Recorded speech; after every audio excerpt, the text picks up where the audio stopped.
We're starting. Oh Lord. We're not even 5 seconds into this.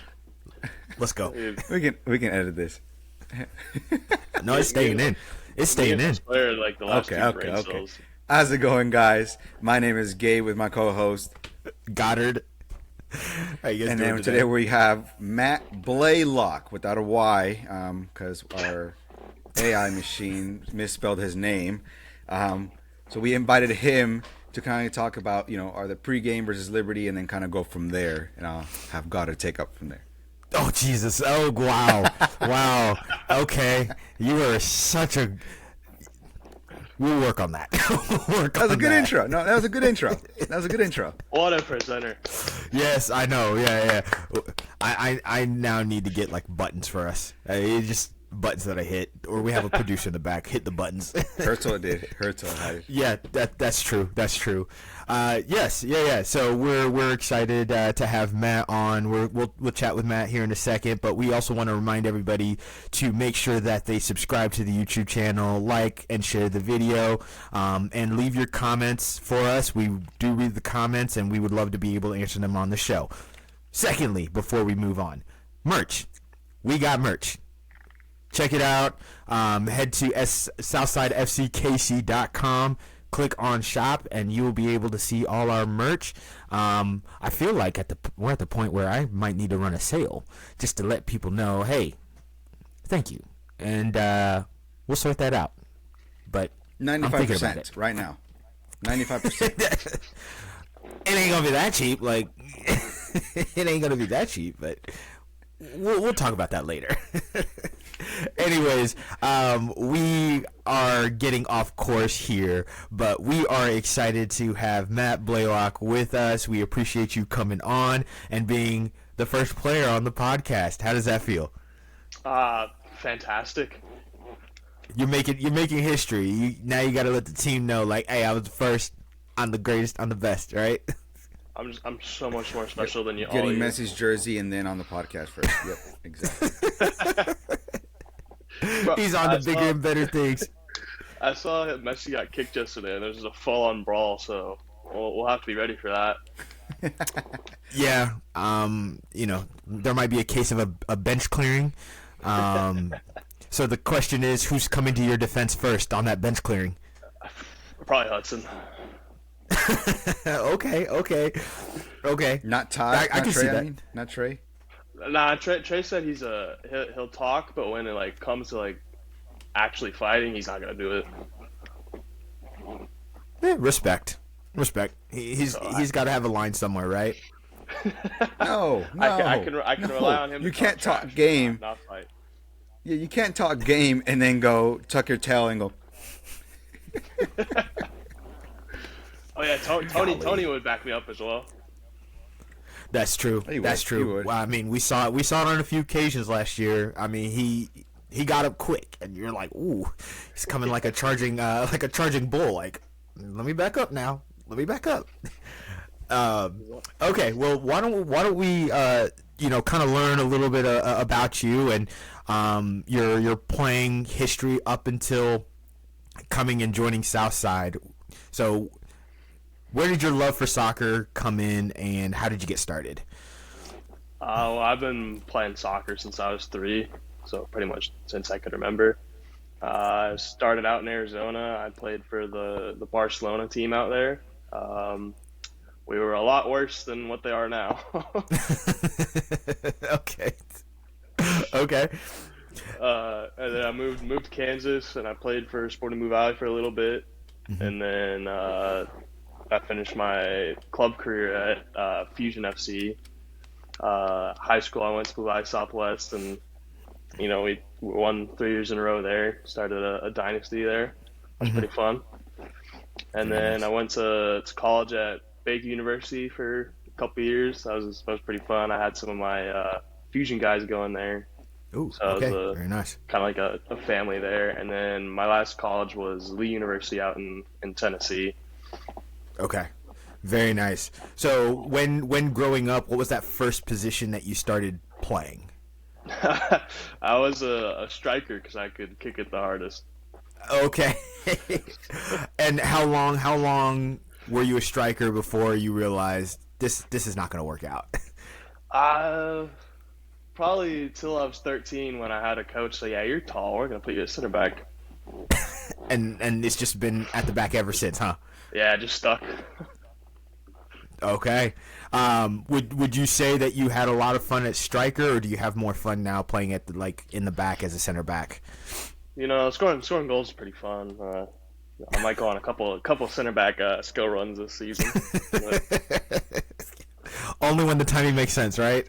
yeah, when we're up like 7-0, Not when the game's in the balance, like a 1-1 dying minutes, and Matt is just like, I'm gonna do this. I'm gonna be on my Messi. I might. We'll And then see. he gets on a counterattack, and we lose the game because Matt was out of position. Yeah, but then Trey should have been back defending for me. 'Cause Ooh, that sounds like a call out to me. I ain't gonna be in the middle of that one. I'll let y'all settle that. He's not gonna love that. No. Okay. So now we're kind of going into. You've been a part of the Southside team since last year. You joined us midway last year. Now you're kind of going into your first full season. How's that journey been for you, being a part of Southside, and what are you looking forward to in terms of this year? Oh, everyone kind of opened their arms when I joined, and it was a family experience almost. And then this season, I think we have what it takes to win the title and win at least a couple games in the Open Cup. Yep. It's gonna be hard. I love that we're gonna chase after it, but that's probably gonna be some of the hardest things that really a lot of us have ever done. I know even for me as an owner, just trying to figure out how do I even make this team move? Just from a business perspective, man, it's a journey. So I'm kind of excited. I'm excited to see that everybody is excited at the prospect, and yeah, I'm full expecting us to win at least a couple games in the early rounds. It might be braggadocious of us, but we gotta have a level of confidence going into these matches. Otherwise, what are we doing? Mm-hmm. So, Otherwise, how am I going to get Messi's jersey? This is true, and I mean, we did kind of put you out there saying that you're going to be the first on the team to get it. So we got to make that happen. Exactly. Gabe, what do you have for Matt? What questions do you have right now? What are you curious to know about? Well, I talk to Matt every day, so I don't know. What's your social security number? I don't know that one. It's And then on the screen, 555-555-555. Do you want the 3 magic digits on the back of my debit card as well? Security. Yeah. All of it. Yeah. We love funding here. Your donation will be greatly appreciated from your credit card. Anything for the we'll club, max it out. No, I know, right? Okay. Here's another question for you. So when you're preparing for a match day, what does a routine look like for you from the beginning of the day leading up to the game, and then post-match meal and recovery? Well, before the game, I try to eat pasta and chicken. That's just always been my match day routine. It's not too heavy. And then driving to the field, I have a couple playlists I listen to, just to try and get me in the zone. And then at the field, I'll roll out before I put anything on, and then I'll put my cleats on and socks, and I tape my wrist to cover these and start warming up. Hey, do everything you can not to take it off, right? Yeah. Okay. What does the playlist sound like for you? What are some of your go-to genres, or even songs to be more specific? I listen to pretty much everything. It'll go from Bad Bunny to Playboi Carti. No, that okay. That is a mix. that is a mix. So what's the heaviest song or I should say, what's the heaviest artist in your rotation right now? Probably Bad Bunny, honestly. Don't know what he's saying, but it sounds good. Well, do you? You know what? He said That's fair. That's fair. That's fair. You know what? K-pop, J-pop sits in my rotation. Granted, I will take a moment to kind of look up the lyrics a little bit. Hey, I don't know why you're looking at me. First of all, my music taste is a bit worldwide. Like I have no shame in saying that, especially with having Kenyan parents from the continent of Africa to Europe to Asia. Also, my sister's Chinese. My adopted sister's Chinese. So there's an eclectic group of music. I have no problem saying that. If anybody wants to think it's weird, good for them. That's a personal problem they can have. So that's me. That's me. I'm here to enjoy. So I get it. Anyways, no, but, yeah, I don't judge. I don't judge. Yeah, them I said differently. Yeah. Them I said differently. So what about you? What about you, Gabe? What's the music look like for you? Me? Ooh, let's see. What's in my rotation right now? I don't listen to the same music over and over again, only because it gets boring for a month. So I go to another one. Let's see. I got good old alternative rock. Alternative rock is what I got going on in my mix. Last month I looked up on Spotify. It says music to jam while editing photos. Oh my gosh. Wow. Okay. Fair enough. Fair enough. We will. And then last week's was hype football mix. Did you not make your own playlist? That's too much work. Oh my! Oh, get out of here! Get out of here! All right, Well, you know what? Imagine trying to be on a playlist and then you hear Michael Jackson, throwing some fire songs, and out of nowhere you hear. It's like Well, not the vibes. Different playlists, Yeah. Well, I'm too lazy to do that. I just want to put it in one, but then. And then, which is basically your library. If you put it in one, it's basically your library at that point. And then It is my library. Oh, Jesus. Okay. All right. We'll step away from that. Okay. So, Matt, tell us about your excitement for the home opener. We've got Liberty coming up. How are you getting ready for that match? Because as we have kind of been starting to tell, Liberty's not a different team now. They're not the same like they were last year. So how are you getting ready? I was doing some training on my own to keep fit and get a little fitter and work on some things that need to be worked on from last game and watching some of that film. Yo. And looking out a little further, this question was asked to us as a club on YouTube recently, but I figured I probably want to get your opinion. Who is the team in the league, though, that you feel like you're most excited to play against or you're anxious to play against? Probably Woodland or Olathe, honestly.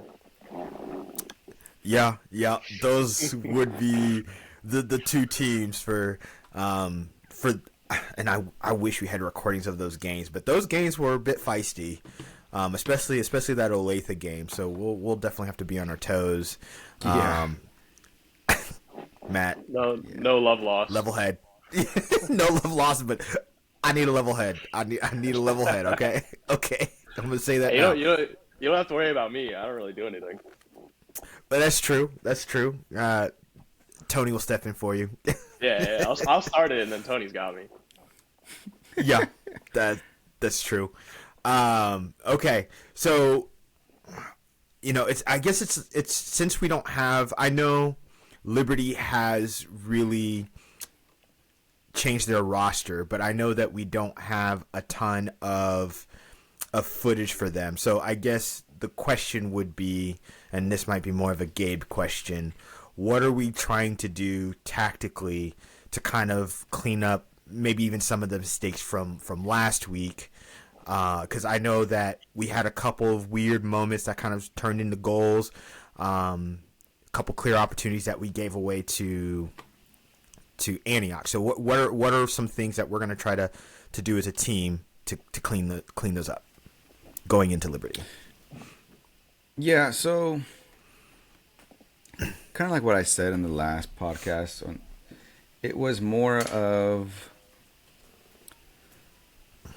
we're going to go in basically not knowing what we're going to expect, right? Because we had no footage, no nothing of recollection of what kind of players were Antioch. All I knew was there were some decent ballers over there. And then from what I can see, I was just actually researching right now. That's why I was looking at my computer. But Liberty right now, they got a few couple college players that back from the day. I don't think they have any current, and if they do, I probably didn't look into it all the way. So I at least know a rough idea of who might be a threat, who might, we can see, we can target, and at the same time, they still have that center back from the UK. What's his name? Played academy ball. I don't want to say his name wrong. Jesus, I'm blanking at the moment. We might as well look it up. It says it right here. Sylvanus. Okay. Anyways, continue.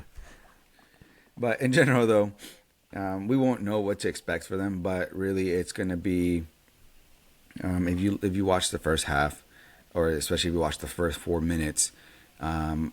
Like I said last time, we played. I don't want to say we played not our game, because it was literally the first 4 minutes. We were just trying to, pass the ball a little bit around, get the feel of it. We have new guys on the team who are trying to get used to each other. Matt had a new center back with him, Jackson. And, they had their game plan. We had ours, and theirs was just more successful in those first 4 minutes when it came to pressuring and hustling back to the ball. Well, we were just trying to get to the groove of things. And once that goal went in, unfortunately, we kind of shapened up a bit, and by the second half, we for sure got it better, to the point where Antioch got tired. They stopped pressuring as much, either if it was because they 100% got tired, or they just noticed they couldn't keep up with the pressure, and then we were with the counterattacks with those crosses and everything. But for sure, we're just going to play a little bit more tighter this game right here. Yep. So it'll be a matter of a little bit of a reminder that we got to be ready from the jump.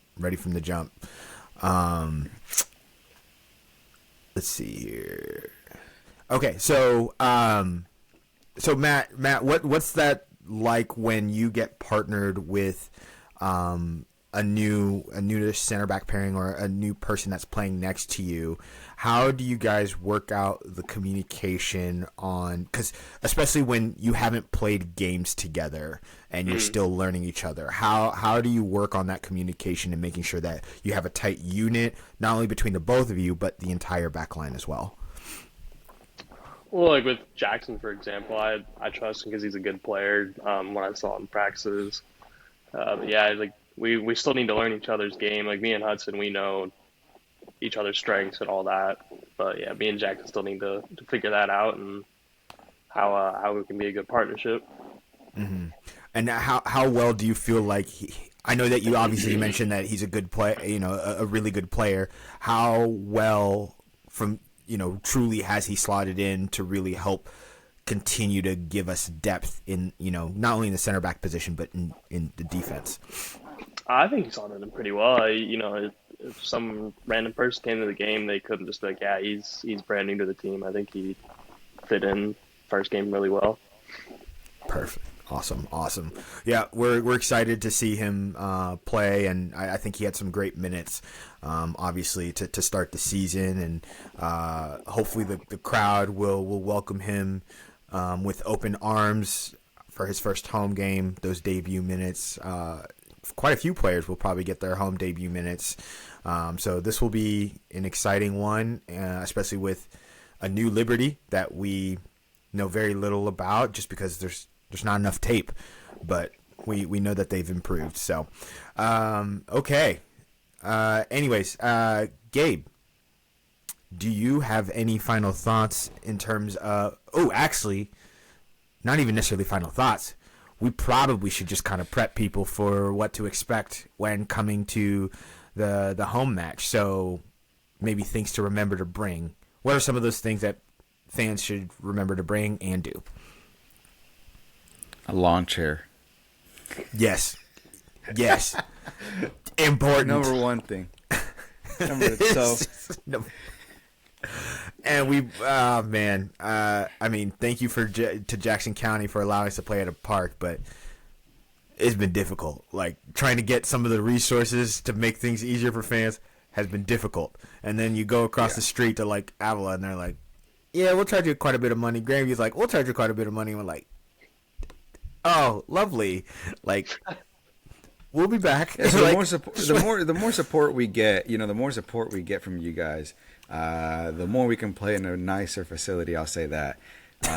But in general, though, I mean, just bring the basics when it comes to your lawn chair. It's like going to watch your kid playing an academy ball. You bring your lawn chair. Stay hydrated. Bring water. I would recommend. And at the same time, if I don't know, bring an umbrella if you don't like the sun. That's true. Also, don't forget to buy your tickets. You can head to Southside FC KC, click on tickets in the menu, and be sure to get your tickets. 5 for adults, 3 for youth tickets, 3 so ages 12 to 17, 11 and under are free. If you have more than that, we have a household ticket at $25. So basically $25 is the max anybody really should be paying. Hopefully for entry into the game, that gets the whole household in. So just to keep that in mind, and we'll try to make this work. Have some a little bit of entertainment. Matt will be doing a show at halftime, dancing, and tip the hat, just tap dance, right, Matt? There you go. Yeah, me and Josue are gonna be doing tango or whatever. Yeah, bring the hardwood floor, everything. Yeah. We'll mix it up. We'll make a whole number. A tango. I would actually pay to see that. I would genuinely pay to see it. Wouldn't go good. That's the whole reason why I'd pay for it. Because it wouldn't. Why not have it? Why not? All right, Matt. Any final words to the fans or anything that you would like to say to them at this moment? Look forward to seeing you guys on the weekend. Awesome. Yes, come on out. Saturday, April 12th, kickoff at 6 p.m. Be sure to get there about 5:30. We'll kind of start checking in on tickets. We're doing digital tickets, which kind of helps with the process. Again, we can still do in person, but we're trying to push people to that digital if possible. We appreciate everybody checking us out. Be sure to like, share, and subscribe on YouTube, and we will catch you guys in the next one. We'll see you later. Actually, you know what? I should have said Lakers at 5.